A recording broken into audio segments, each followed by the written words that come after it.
नमस्ते, मैं हूँ गिरीश सिद्धराम शिंदे और आज का सवाल पूछा है हुसैन शेख जी ने और वो पूछते हैं कि एसी का टनेज कैसे कैलकुलेट किया जाता है। जो सेंट्रलाइज एयर कंडीशनर होते हैं उस सेंट्रलाइज एयर कंडीशनर का इरेक्शन या इंस्टॉलेशन होने के बाद में हमें एग्जैक्टली पता नहीं होता कि प्रैक्टिकली वो जो एयर कंडीशनर है कितना कूलिंग दे रहा है। थियोरेटिकली हमें पता होता है क्योंकि हमने एयर कंडीशनर लगाया है तो हमें पता होता है कि ये 40 टन का है या 80 टन का है या 100 टन का है।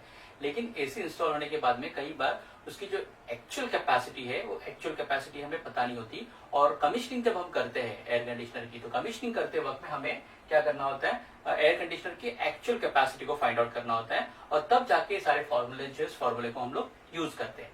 तो एसी की जो कैपेसिटी होती है वो बीटीयू पर आवर या टन में कैलकुलेट की जाती है। तो यहाँ पे बीटीयू पर आवर में मैंने दिया हुआ है। तो बीटीयू पर आवर में फॉर्मूला क्या बनता है, एयर फ्लो क्वांटिटी, ओके, इन सीएफएम। तो आपको एयर फ्लो क्वांटिटी पता होनी चाहिए। एयर फ्लो क्वांटिटी या सीएफएम कैसे मेजर करते हैं इसका ऑलरेडी मैंने वीडियो बनाया है और उसकी जो लिंक है मैं आपको डिस्क्रिप्शन में दे दूंगा। अगर आपको पता नहीं है तो वहां पे जाके आप वीडियो चेक कर लीजिए, तो आपको सीएफएम कैसे कैलकुलेट करते हैं, कैसे फाइंड आउट करते हैं पता चल जाएगा।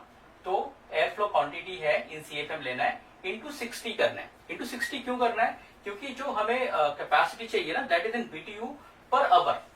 ये जो सीएफएम है दैट इज क्यूबिक फुट पर मिनट, ओके। तो मिनट को आवर में कन्वर्ट करने के लिए हमने यहाँ पे क्या दिया है, 60 दिया हुआ है, ओके। इंटू ब्रैकेट क्या दिया है, H1 minus H2। What is H1? H1 क्या होता है, एंथैल्पी ऑफ रिटर्न एयर। जो एयर हैंडलिंग यूनिट में वापस हवा आती है ना, रिटर्न एयर आती है ना, उसकी एंथैल्पी हम लोग को निकालनी है। और H2 मतलब क्या, H2 मतलब एंथैल्पी ऑफ सप्लायर। जो हवा ठंडी होकर बाहर निकलती है उसकी एंथैल्पी जो है उसको यहाँ पे हमें लिखना है। एंथैल्पी कैसे कैलकुलेट करते हैं यहाँ पे मैं आपको शॉर्ट में बताऊंगा। डिटेल जो वीडियो है साइक्रोमेट्रिक के ऊपर उसकी भी लिंक में डिस्क्रिप्शन में दे दूंगा, तो वहां पे जाके आप एंथैल्पी कैसे फाइंड आउट करते हैं उसको भी चेक कर सकते हैं। And divided by specific volume of standard air, okay. तो इस तरीके से कुछ फॉर्मूला है बीटीयू पर आवर अगर आपको कैलकुलेट करना है। Air flow quantity in CFM into 60 into bracket H1 minus H2 divided by specific volume of the standard air.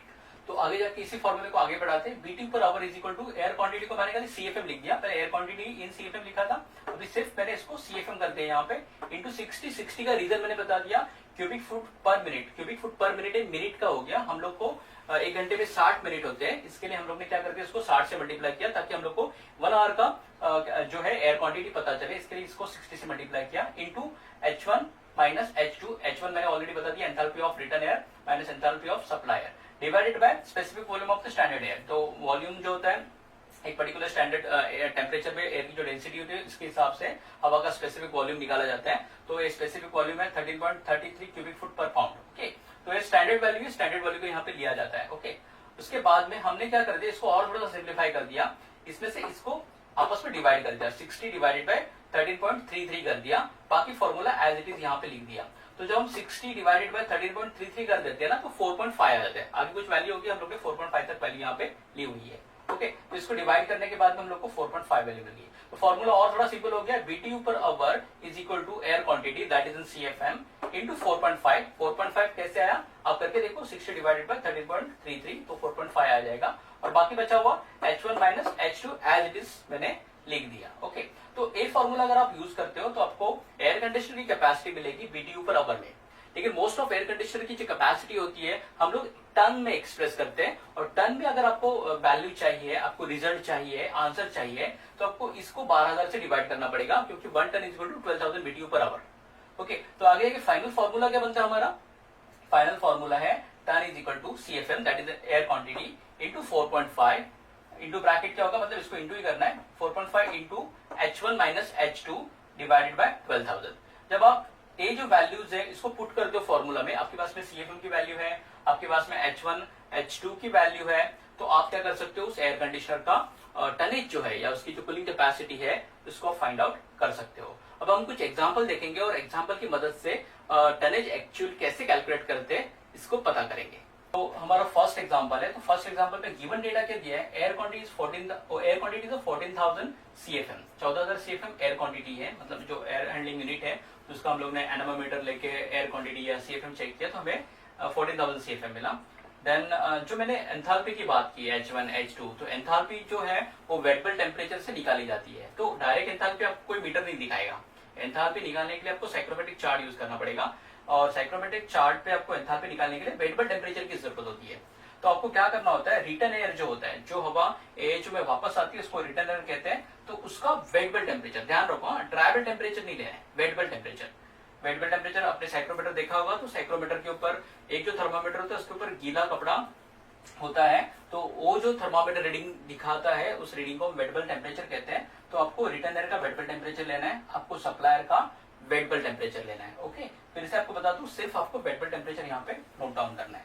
Okay, wait bulb temperature एक बार नोट डाउन करने के बाद में आपको साइक्रोमेट्रिक चार्ट यूज करना है। तो मैं आपको ऑलरेडी मैंने बता दिया कि एंथैल्पी कैसे निकालते हैं, इसका वीडियो मैंने ऑलरेडी बना दिया है और इसकी लिंक आपको डिस्क्रिप्शन में मिल जाएगी, वहां पे जाके आप देख सकते हो कि एंथैल्पी को कैसे फाइंड आउट करते हैं। तो एंथैल्पी को फाइंड आउट करने के लिए ऐसे चार्ट्स होते हैं, इन चार्ट को हम साइक्रोमेट्रिक चार्ट कहते हैं। जस्ट आपको आइडिया आने के लिए मैं बता रहा हूँ कि कैसे साइक्रोमेट्रिक चार्ट होता है। ओके, तो इस तरीके से साइक्रोमेट्रिक चार्ट होते हैं। और साइक्रोमेट्रिक चार्ट में अगर आप देखोगे तो इस साइड में यहाँ पे वेट बेल टेम्परेचर की स्केल होती है और वेट बेल टेम्परेचर के बिल्कुल ऊपर यहाँ पे एंथैल्पी की स्केल होती है। ओके, तो यहाँ पे मैंने फिर से यहाँ पे एक डायग्राम बना दिया है। यहाँ पे डिग्री फ़ारेनहाइट में वेट बेल टेम्परेचर्स होते हैं और इसके ऊपर यहाँ पे अगर आप देखोगे तो एंथैल्पी की स्केल होती है। तो बेसिकली हमें करना क्या है, समझो हमें 62 जो टेम्परेचर है, that is return air temperature जो है 62 डिग्री फ़ारेनहाइट, और इसका हम लोगों को क्या निकालना है, एंथैल्पी निकालनी है। तो यहाँ पे मैं 62 फाइंड आउट करूंगा। मान लो कि ये 62 है, तो यहाँ से जाने वाली वेट बेल टेम्परेचर की स्केल जो है, लाइन जो होती है वेट बेल टेम्परेचर की, ओके, उस लाइन को मुझे आगे बढ़ाना है। समझो 62 है, तो यहाँ पे आप स्केल रख सकते हैं, कुछ ऐसे स्केल रख सकते हैं, जो वेट बेल टेम्परेचर की लाइन होती है उसी के ऊपर, और इसी को आगे बढ़ा सकते हो। तो यहाँ पे आपको कुछ एक एंथैल्पी स्केल के ऊपर आपको एंथैल्पी मिल जाएगी। ओके, वेट बेल टेम्परेचर को ही आगे बढ़ाओगे और जहां पे एक कोइंसाइड करेगा वेट बेल टेम्परेचर की स्केल और एंथैल्पी की स्केल, तो वहां पे आपको एंथैल्पी की वैल्यू मिल जाएगी। डिटेल वीडियो आपको डिस्क्रिप्शन में लिंक है, वहां पे जाके आप चेक कर सकते हो। तो इस तरीके से आपको क्या करना है, जो भी टेम्परेचर्स है सप्लायर रिटर्न एयर के वेट बेल टेम्परेचर्स, उससे एंथैल्पी फाइंड आउट करनी है। एक एग्जांपल में H1 जो है, मतलब एंथैल्पी ऑफ रिटर्न एयर जो है वो 28 BTU पर पाउंड है और एंथैल्पी ऑफ सप्लायर कितनी है, 22 BTU पर पाउंड। ओके, तो अब हमारे पास में सारी वैल्यूज है, हमारे पास में एयर क्वांटिटी है, हमारे पास में CFM है, तो हम क्या कर सकते हैं, पूरा कैलकुलेशन कर सकते हो, टनेज फाइंड आउट कर सकते हैं। अब फॉर्मूला में यहाँ पे नहीं लिखता, मैं डायरेक्ट वैल्यूज लिखता हूँ, जैसे TR ton of refrigeration is equal to CFM, उन्होंने बोला है CFM इज 14,000, ओके, 14,000 है। फिर 4.5 कैसे है आपको मैंने बताया, 4.5 into H1 minus H2। Okay, तो H1 की वैल्यू यहाँ पे है 28 माइनस H2 की वैल्यू है यहाँ पे 22 डिवाइडेड बाय 12,000। ओके, अब हम इसको कैलकुलेट करके देखेंगे कि ये वैल्यू क्या आती है। तो ये सब कैलकुलेट करने के बाद